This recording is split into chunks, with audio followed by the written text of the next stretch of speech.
Mari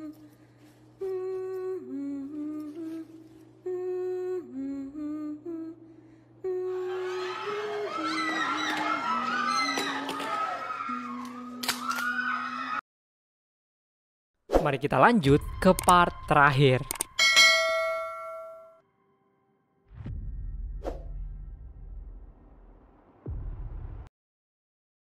Di episode 10 ini beda nih daripada yang kemarin-kemarin. Karena kali ini Nano bakalan ngadepin guru bermasalah. Namanya sekolah nih, adalah guru favorit sama guru killer cuy. Biasanya guru favorit tuh sering cerita-cerita tentang kehidupan pribadinya. Kayak Bu Pim ini, dipancing dikit sama muridnya, langsung dia ceritain kisah liburannya kemarin. Auto senyum-senyum lah para murid-murid karena nggak jadi belajar. ก็ทำอาหารมาให้ทุกมื้อที่นู่นสนุกมากเลยนะแบบอากาศก็ดีหมอกลงหนาแล้วแบบ Jam pelajaran ini pun habis, gantilah sama guru killer di sekolah ini. Namanya Bu Aum. Tipikal guru kaku gitu. Murid ngeluh dikit sama pelajarannya, auto dikasih tugas fisika numpuk. Bahkan cowok yang namanya Chin ini dikasih tugas khusus karena dia tadi berani ngebantah omongan nih guru. Dari semua murid, cuma Nano lah yang kelihatannya fan-fan aja sama metode mengajar nih guru. Jam istirahat, Bu Aum dipanggil kepala sekolah. Jadi sekolah ini tuh nyebarin survei gitu. Siapakah guru terbaik mereka? Tentu aja yang paling populer tuh Bu Pim. Nah, giliran Bu Aum ini cuma dapat 1 suara doang dari murid-murid. Kepsek nyaranin buat Bu Aum ini ngubah metode ngajarnya biar nggak kaku-kaku amat dan biar disukain sama anak-anak muridnya. Jadi semenjak Bu Aum pisah sama suaminya tuh, dia jadi guru yang galak banget cuy. Tapi di sekolah dia nggak mau ngebahas tentang masalah pribadinya ini. Kalau ada yang ngebahas, Bu Aum bakalan marah. Bu Aum yang lagi banyak pikiran ini tiba-tiba didatengin sama Nano. Nano ini kelihatan care banget sama Bu Aum. Bahkan sampai ngebawain obat biar Bu Aum ini nggak pusing lagi. Nano bilang kalau dia tuh suka sama cara ngajar Bu Aum yang tegas dan disiplin. Kata Nano, aneh aja. Masa pada nggak suka sama metode mengajarnya Bu Aum? ว่าทำไมคนอื่นถึงไม่สนใจกันว่าระบบการศึกษาตอนนี้มันเน่าเฟะแค่ไหน Kita ke beberapa bulan lalu, di mana suami Bu Aum tuh ninggalin Bu Aum sama anaknya. Ternyata suami Bu Aum tuh yang seorang dosen ini selingkuh dan malah lebih milih selingkuhannya. Dan lebih parahnya lagi, itu tuh mahasiswinya sendiri cuy. Yang kalau sekilas dilihat tuh, kayaknya dari belakang itu tuh Nano kan. Anaknya Bu Aum ini nangis. Dia tuh minta ikut sama bapaknya gitu. Tapi sama Bu Aum gak dibolehin.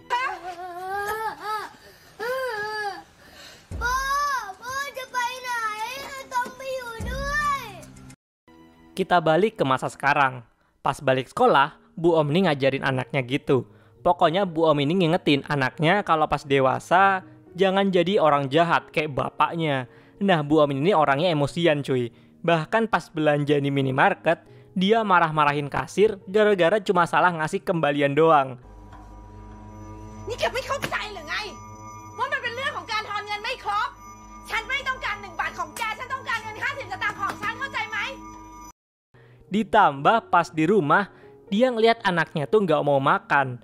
Kata anaknya, dia kangen sama bapaknya. Auto dimarah-marahin lah anaknya ini. แม่ครับอาตองคิดถึงพ่อ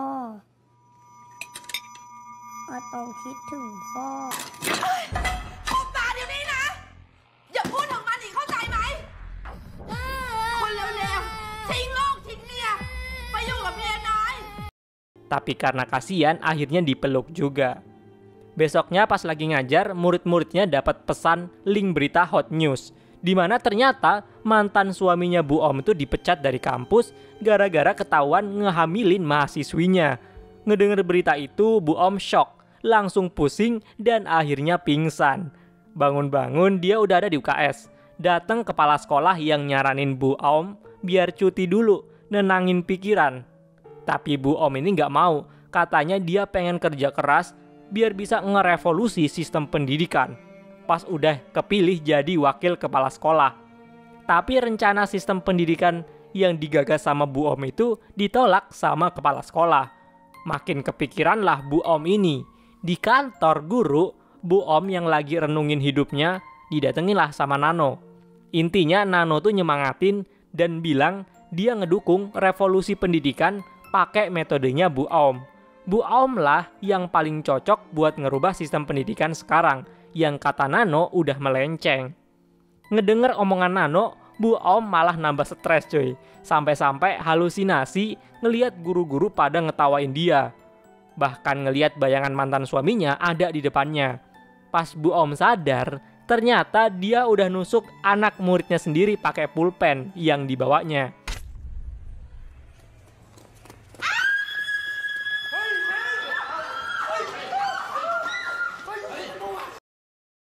Auto geger lah seisi sekolah yang nganggep Bu Om ini udah gila gara-gara kena mental masalah pribadinya itu.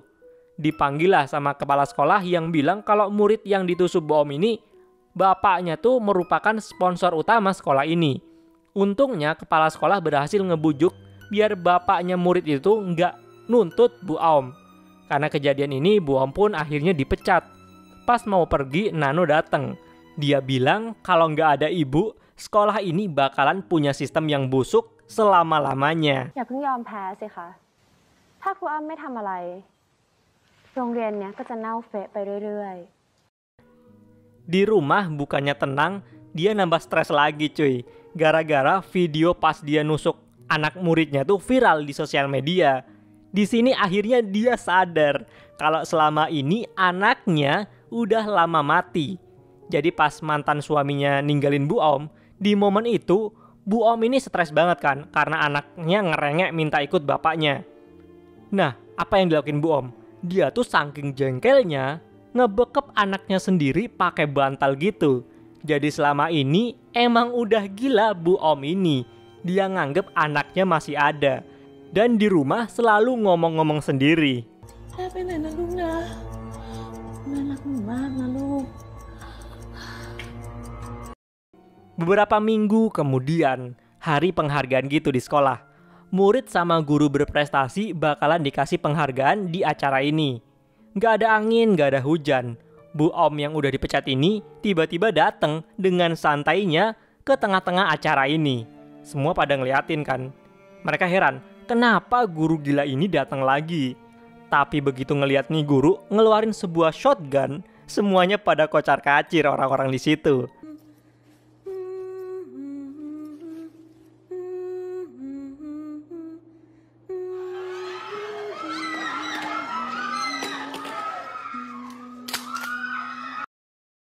Orang yang belum berhasil keluar ditembak semua sama Bu Om. Nano dateng, nyamperin Bu Om. Bu Om ini ngucapin makasih karena udah disadarin sama Nano. Tindakannya ini dia lakuin buat ngubah sistem dan nyingkirin orang-orang yang udah ngerusak sistem pendidikan. Dan pas Nano pergi, Bu Om pun bundir cuy di situ. Episode ini pun berakhir. Kita lanjut ke episode 11. Di episode ini latarnya di sebuah sekolah khusus wanita, di mana kecantikan adalah segalanya. Jadi sekolah ini setiap tahun ngadain penilaian gitu bagi murid terbaik atau disebutnya bintang gemerlap, yang bakalan menangin piala kehormatan dan hadiah istimewa. Di sekolah ini juga ada yang namanya sistem ranking. Lu cantik, lu aman kalau di sekolah ini.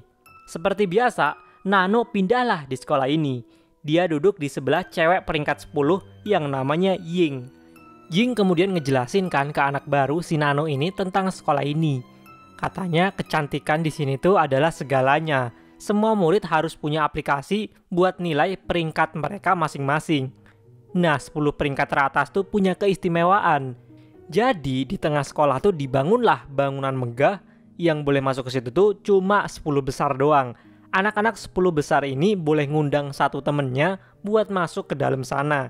Kebetulan Ying kan peringkat ke-10. Sekalianlah dia ngenalin Nano tentang sekolah itu. Dia akhirnya ngajak masuk Nano ke dalam situ.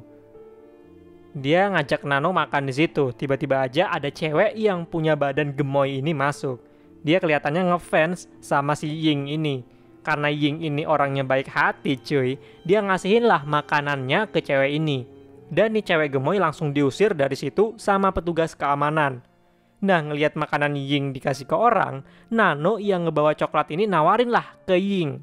Ying awalnya ragu-ragu, takut berat badannya naik, atau nggak sehat lah, namanya juga kan coklat. Tapi dia akhirnya ngehargain pemberian Nano. Dia pun makan tuh coklat. Pemenang bintang gemerlap tahun ini tuh dijulukin Queen. Dia rank 1. Nama nih cewek tuh namanya Get. Karena Nano murid baru, dia belum punya peringkat. Jadi di-scan lah pakai aplikasi sama Ying. Ternyata Nano dapat peringkat 11. Ying yang peringkat 10 ini auto ketar-ketir, takut kegeser sama kecantikan Nano. นันโนได้11รองจากหญิงแค่อันดับเดียวเองทั้งที่หญิงสวยกว่าตั้งเยอะ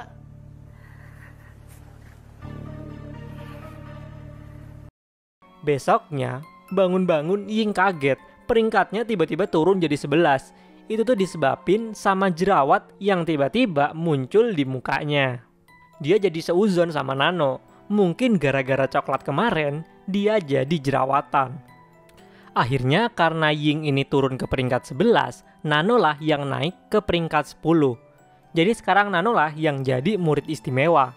Ying yang mau masuk ke gedung 10 besar, diusir sama penjaga di situ. Di situ ada Nano sebenarnya, tapi Ying yang masih nggak terima ranknya turun, milih pergi dari situ. Dia selama 5 tahun ini tuh di peringkat 10. Pas turun rank dan jadi murid biasa, jadilah dia kultur shock cuy. Soalnya fasilitas murid biasa sama murid rank 10 ke atas tuh beda jauh. Besoknya, lagi-lagi Ying bangun tidur dapat notif kalau dia sekarang turun jadi rank 21. Gara-gara jerawatnya nambah banyak cuy. Dia mau beli sabun muka buat ngilangin jerawatnya. Malah ada Nano. Jadi Ying langsung pergi dari situ. Di depan minimarket ternyata ada cewek gemoy kemarin yang namanya Campo. Nano bisikin sesuatu ke Campo. 2 hari kemudian, Ying udah pakai berbagai sabun muka sama obat jerawat. Akhirnya mukanya Ying ini jadi mulus lagi cuy. Dia seneng banget. Akhirnya dia naik lagi ke rank 10.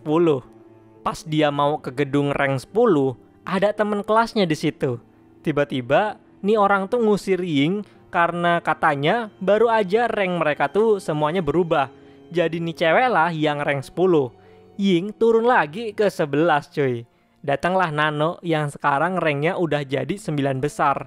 Mereka berdua main ayunan. Nano bilang ke Ying ada cara mudah buat naik rank, yaitu dengan cara rusak aja muka anak-anak yang ranknya tinggi. Ngedenger itu Ying mikir, lah iya juga ya. Jadi dia pun langsung eksekusi cara itu.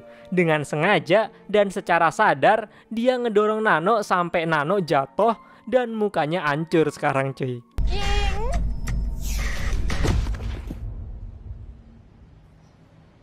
Nano! Nano! Ying pun naik lagi ke rank 10. Ying rebahan santuy di dalam sambil maskeran nih. Tiba-tiba datang anak-anak rank yang lebih tinggi. Mereka ngibahin Ying yang katanya 5 tahun peringkatnya cuma mentok di 10 doang. Mereka ini nggak sadar cuy. Yang lagi mereka gibahin ada di dekat mereka. Pas mereka pergi, auto keselah Ying ini. Dan akhirnya dia mau ngelakuin cara licik lagi. Kayak handuknya temennya ini dikasih serbuk gatel, motong rambut plus alis temennya, sengaja ledakin cairan di lab, ngasih ramuan penumbuh jenggot, sampai ngebuat si rank 1 yang lagi nge-review skincare ditukar jadi krim abal-abal. Alhasil mukanya tuh jadi kayak gitu. Dengan cara inilah Ying berhasil naik jadi rank pertama. Karena rank terus-terusan berubah, alhasil sekolah ini jadi kacau cuy. Pemindai perangkat tuh jadi rusak. Besoknya pas Ying berangkat sekolah, dia nemuin sekolah udah nggak kayak rupa sekolah lagi cuy. Bahkan di gedung rank 10 itu tuh udah berantakan banget. Nano di situ. Heran kan Ying, kok Nano bisa masuk? Kata Nano, dia sekarang ada di rank 3. Gara-gara kejadian kemarin, standar kecantikan di sekolah ini langsung merosot. Datanglah Get yang ada di rank 2 sekarang. Mereka gelut cuy buat ngerebutin peringkat 1. Alhasil dua-duanya mukanya jadi pada nggak mulus lagi karena gelut ini. Guru kemudian nyuruh semuanya buat kumpul di aula karena mau ngumumin pemenang bintang gemerlap tahun ini. Tapi nggak disangka-sangka, Pas diumumin yang menang bukan dari rank 10 besar yang kemarin-kemarin. Ternyata dia tuh Campo, cewek gemoy yang kemarin itu dibisikin sama Nano. Berkat Nano ngasih bisikan sesuatu itu, nih cewek jadi body goal sekarang cuy.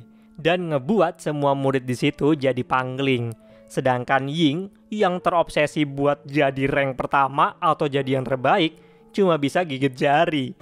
ยังไงอะรางวัลดาวจรัสแสงก็ต้องเป็นของหญิง หนูจ๋าเราต้องมีศรัทธาในความงามของเพื่อนด้วยนะคะ Episode ini pun berakhir. Kita lanjut ke episode 12 dan 13. Dua episode ini bagi gua jadi episode terbaik di season ini. Series ini tuh nyeritain tentang sebuah acara reuni yang berjalan santai-santai aja. Tapi semuanya berubah ketika Nano datang. Jadi pas zaman SMA ada anak-anak kelas dari suatu sekolah, mereka tuh pas lulus, biar mereka semua temenan selamanya, jadi mereka mau ngubur barang-barang mereka dan bakalan dibuka beberapa tahun kemudian, atau bisa disebut sebagai kapsul waktu lah.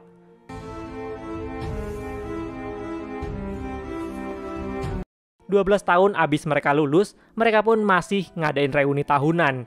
Semua anak kelas 12-1 ini diundang. Datang jugalah dua bucin yang udah pacaran dari zaman SMA. Namanya Tap sama Fong. Tap sekarang udah kerja jadi pilot. Tap ini ngobrol-ngobrol sama temennya. Nah, Nano datang kan sebagai adik kelas nawarin minum. Jadi panitia acara ini tuh anak-anak SMA adik kelas mereka lah. Pas Tap ngelihat Nano, dia mikir, kayaknya nggak asing nih cewek. Tapi sama temennya diledekin, lu udah punya cewek malah jelalatan. Tap sama Fong dijulukin sebagai pasangan abadi. Mereka semua yang hadir berharap semoga mereka berdua langgeng terus. Pas zaman sekolah, Fong tuh punya dua sahabat, namanya Proud yang sekarang kerja jadi pramugari, sama satu lagi namanya Belle yang sekarang punya perusahaan skincare gitu. Sedangkan Fong sendiri dulu tuh kerja tapi berhenti karena pengen fokus jadi ibu rumah tangga buat ngurusin suaminya yang seorang pilot itu. Ada juga temennya Tap namanya Wit. Dia tuh mantan ketua kelas mereka yang sekarang dia lagi kerja jadi insinyur. Meng sekarang kerja jadi fotografer. Chai sekarang udah jadi binaragawan profesional. Kai, cowok kacamataan yang paling pinter di kelas ini tuh sekarang jadi direktur rumah sakit. Sedangkan Shorty atau julukannya pendek ini kerjanya sebagai kontraktor sekarang. Agenda utama mereka semua adalah mau ngebuka kapsul waktu atau kotak mereka yang mereka kubur 12 tahun lalu pas hari kelulusan. Pas dibuka mereka semua foto bareng barang-barang mereka masing-masing.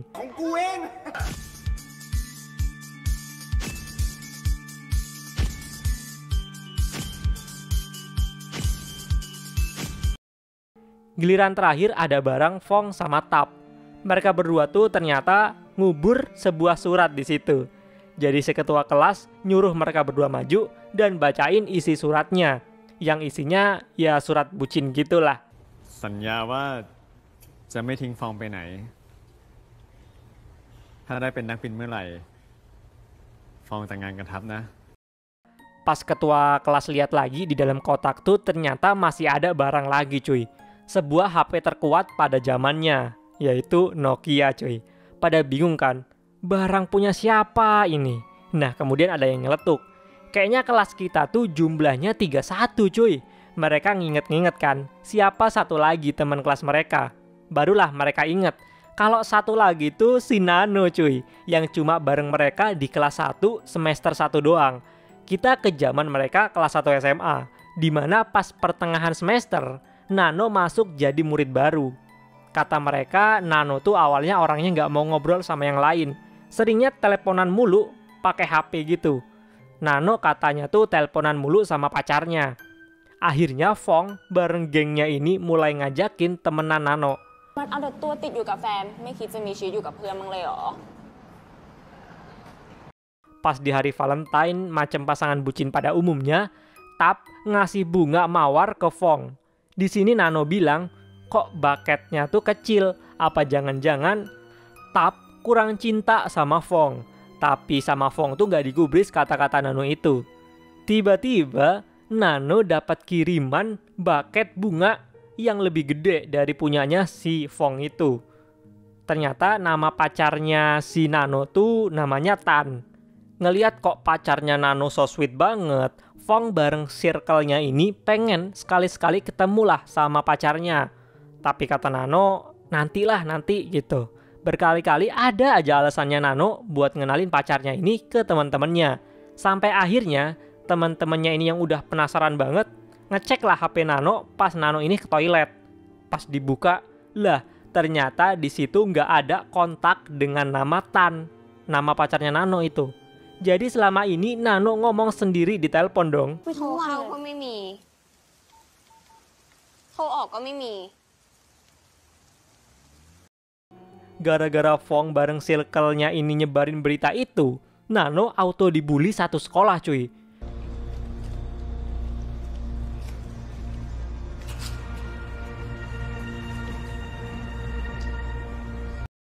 Sampai suatu ketika, buliannya tuh makin parah.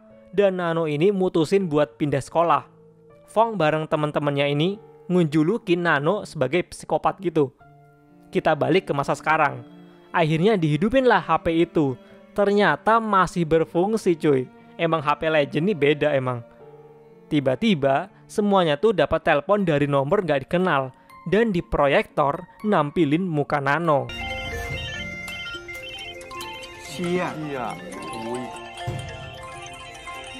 ยังจำกันได้หรือเปล่านันโนะไงนันโนะเองนันโนะไงนันโนะเองนันโนะไงนันโนะเอง Mereka akhirnya sadar kalau selama ini Nano tuh ada di ruangan ini juga, ngelayanin mereka dari tadi. Di sini dengan santainya Nano di depan mereka ngebongkarin aib orang-orang yang ngebully dia dulu. Kayak Meng, seorang fotografer ini ternyata diem-diem pas sesi pemotretan dia malah ngelecehin modelnya yang seorang anak-anak SMP. Chai, seorang binaragawan ini diem-diem dia make steroid dan ngebuat penghargaan-penghargaan yang pernah dia dapat dianulir. Tapi kasus ini nggak di blow up sama media karena ditutupin sama asosiasinya. Wit, yang seorang insinyur ini perusahaannya tuh yang ngebangun gedung malah roboh cuy dan nimbulin banyak korban jiwa. Yang seharusnya Wit lah yang ditahan, tapi dia ngebayar orang biar dia nggak dipenjara. Dokter Kai ini diem-diem make duit korupsi buat ngebangun rumah sakitnya. Jadi duit korupsi itu duitnya para koruptor, pejabat-pejabat gitu yang dipakai buat cuci uang gitulah. Bel yang punya perusahaan kosmetik ini diem-diem ngejual produk KW, krim palsu gitu. Si pendek ini juga kesel sama Nano. Tapi sama Nano dibongkar juga. Jadi rahasianya si pendek tuh ternyata sekarang tuh diem-diem dia lagi proses cerai sama istrinya dan mau dapat hak asuh anaknya. Tapi kata Nano mustahil karena dia udah tahu rahasianya. Si pendek ini orangnya suka KDART ke istrinya. Jadi nggak mungkin bisa dapat hak asuh anak. Mereka nanyakan ke Nano. Nano tuh maunya apa? Nano simple aja jawabnya. Dia pengen ngebongkar kebusukan temennya. ส่วนในเรื่องที่มันผ่านๆมาก็ไม่เป็นไรหรอกคนเราก็มีผิดพลาดกันได้นันโนะยังเป็นอีโรคจิตของทุกคนเลย Fong, orang yang paling benci sama Nano ini akhirnya ikut-ikutan dibongkar juga rahasianya. Yaitu ternyata selama ini Fong punya depresi dan harus minum obat tiap depresinya kambuh. Buktinya bisa dilihat dari tangannya yang penuh sayatan. Nano kemudian ngejelasin tentang kejadian sebenarnya pas zaman SMA. Kita balik lagi ke masa lalu. Pas di momen Fong ngecek HP Nano tuh yang kejadian sebenarnya ada tuh nomornya Tan, pacarnya Nano. Akhirnya mereka tuh pada kepo. Tan tuh siapa sih? Akhirnya pas mereka telepon, diangkatlah sama Tan itu. Ternyata dari suaranya mereka ngenalin itu tuh Tap cuy, pacarnya si Fong. คุยไม่ได้อ่ะอยู่กับเพื่อนวิทย์มันน่ะเดี๋ยวคืนนี้เจอกันค่อยคุยนะ ใช่เสียงทับจริงๆเหรอแก นี่แกหูหนวกหรือไงวะ ก็ฟังอยู่พร้อมๆกัน ถ้าไม่ใช่แล้วจะเป็นเสียงหมาที่ไหน Auto kaget dong Fong ini nemuin fakta bahwa selama ini Tap selingkuh sama Nano. Ngeliat itu, Fong bareng teman-temannya ini akhirnya nyebarin berita hoak tentang Nano yang bicara sendiri di telepon. Sebenarnya itu dia lakuin karena kesel Nano ngerebut cowoknya. Abis dari kejadian Fong cek HP Nano itu, Nano yang ngehubungin Tap nggak pernah sekalipun diangkat lagi. Sampai akhirnya suatu ketika dia di SMS sama Tap yang minta ketemuan di gudang. Nano seneng banget dong. Dia pun pergi ke gudang. Tapi yang sebenarnya tuh yang ngirim SMS tuh Fong pakai HP-nya Tap. Nano datenglah ke gudang. Di sana dia disergap sama Fong bareng gengnya. Bahkan Fong ini berhasil ngehasut anak laki-laki buat ikut ngegebukin Nano. Tap yang sadar buru-buru datang ke gudang. Dia ngeliat Nano udah tak berdaya di sana. Karena kejadian ini Tap nganggep Fong udah kelewatan dan mutusin Fong. Tapi Fong pakai cara licik biar Tap terus-terusan bareng dia. Buat pertama kalinya dia ngelukain tangannya sendiri. Dari sinilah muncul hubungan toksik dan ngebuat Tap terkekang selamanya bareng Fong.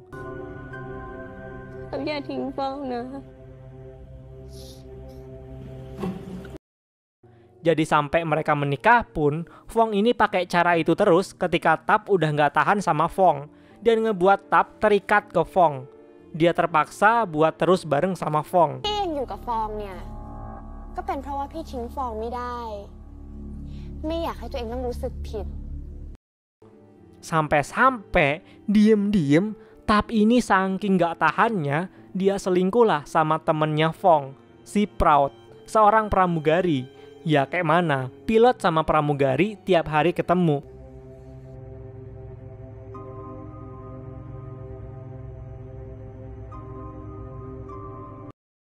Ngedenger fakta itu, Fong auto gelut lah sama Proud. Untungnya dilerai sama Tap. Dan ternyata si Tap ini lebih milih sama selingkuhannya itu. Lagi-lagi Tap nggak bisa ninggalin Fong. Karena ternyata Fong tuh udah hamil 3 bulan, anaknya Tap. ขอโทษจริง ต้องยุ่งกับฟอง ฟอง Di sini Nano mau balas dendam sama perlakuan mereka ke dia pas zaman SMA. Jadi dia bilang kalau dari tadi di acara reuni ini, Nano udah ngasih racun ke minuman mereka. Di tangan Nano inilah penawarnya, dan cuma ada satu. Ngedenger itu pada ambruk tuh mereka semua. Dan mereka percaya sama omongan Nano. Nano pun ngelempar obat penawar itu. Disinilah dimulai perselisihan di antara mereka. Pada rebutan tuh obat penawar itu. Sampai-sampai ngebuat mereka saling nyakitin satu sama lain.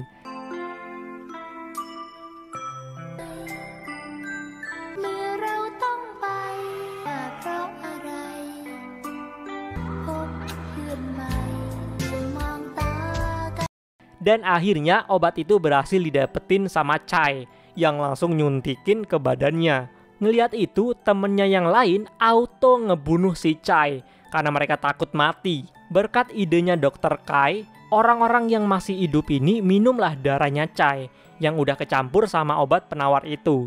Pas adegan itu selesai, Nano bilang kayak gini. จริงๆทุกคนนันโนอดขำไม่ได้อ่ะนันโนไม่ได้วางยาใครซะหน่อยแค่ล้อเล่นเฉยๆ Nano disalahin atas kejadian ini, tapi dia bilang dia nggak ngelakuin apa-apa, cuma bohong dikit, nggak ngaruh katanya. เรียกว่าอะไรนะ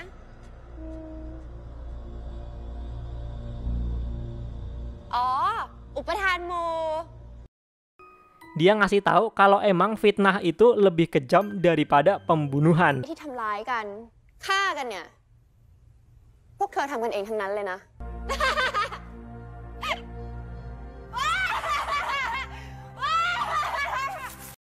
Mereka semua pun pada jatuh pingsan. Nano kemudian ninggalin tempat itu. Beberapa jam kemudian, udah pada bangun tuh orang-orang yang pingsan ini. Ternyata kejadian brutal tadi tuh cuma mimpi yang dibuat sama Nano, tapi kerasa nyata banget cuy sama mereka ini. Walaupun itu semua cuma mimpi yang dibuat sama Nano, tapi Nano berhasil ngebuat sebuah trauma di antara mereka semua. Bahkan ngebuat hubungan persahabatan kelas ini yang tadinya solid jadi pada runtuh dan gak percaya lagi satu sama lain.